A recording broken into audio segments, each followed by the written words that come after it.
You know, Millie, Yes, Donald? I've been thinking. Oh, good.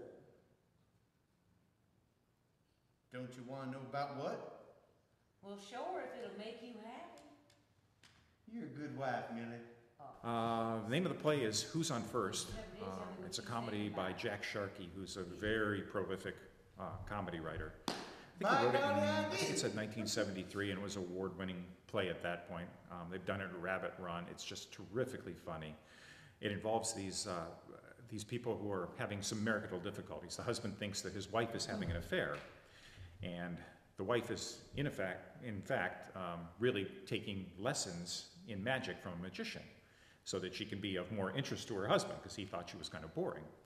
So they all show up at this dinner party, and the magician shows up too. And one thing leads to another. The husband pulls out a gun, and everybody ends up getting shot. The husband gets shot, everybody gets shot. But it just so happens that they brought a magic lamp with them that day. And so somebody says, boy, I wish this had turned out differently. So the magic lamp does its little steam thing, and the little genie comes out of the magic lamp and says, well, you wish you had done things differently? Okay, we'll try that again. So they play the scene over in another way. And every time they end up playing the scene over, everybody keeps getting shot, but it keeps getting weirder and weirder. They play the scene as gangsters. They play the scene as old-time samurai people. They play the scene as rednecks. They play the scene as very proper British people. And it just keeps getting weirder and weirder and weirder, and kind of spirals into just this hilarious play that goes on until they finally realize what's happening and rectify the situation. One of the biggest difficulties in doing these community theater productions is finding people and getting people that can dedicate the time it takes. I don't know if people understand how many hours you put into rehearsal and how much thought and planning there is. As I go through this production, I keep finding more and more things. A simple thing like the smoke, the lamp. Every scene we're going to have smoke, and we've got to have somebody there to run the smoke machine and make sure it's full. I'm trying to figure out what to do with the genie exactly, as far as lighting and as far as what we're going to have and what we'll be able to do and so on. Well, when Clay first opened this theater, I was amazed. I'm like, the first show you do here, let me know, because I want to perform in this area. It's great acoustics, great sightlines. So when they said, hey, come audition for the show called Who's on First, I was there. After reading the script, like, this is hilarious. I want to be a part of this. Especially there's only one time that you get an opportunity to do the first show in a theater.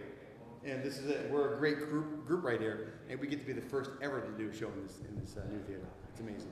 What do you think about the theater as a whole? It's a great outlet. I mean, I wish more and more people realized how fun it is.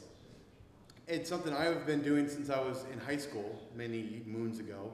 I met my wife in theater. My son is actively involved in theater. All of us, once you do it, it's either in your blood or it's not. You know right away it's something you want to do over and over again. So it's very creative. I'm your new neighbor, just across the hall, you lucky fool. Golly, is there something I could do for you, lady?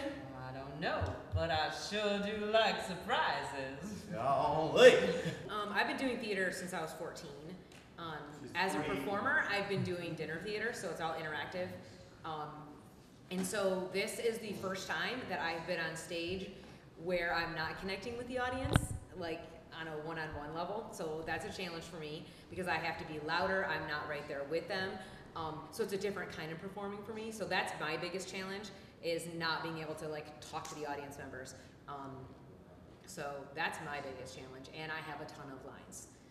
There's a lot of lines in the show. We say a lot of things the same thing in a different way, and so that's been the biggest challenge, I think. You're basically the same person, but you're British, you're a hillbilly. So is that each one of those a different character? Or are you basically the same person with a different accent? Or? There are different variations of the same person. So yes, to both. They're different, but they're still they're archetypes of that same character. Doggy. Yeah, what does that mean? What does it mean?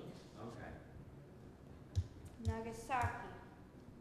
Light bulb. Nagasaki. Nagasaki. Nagasaki. Nagasaki. Nagasaki. Nagasaki. Nagasaki. Choo-choo!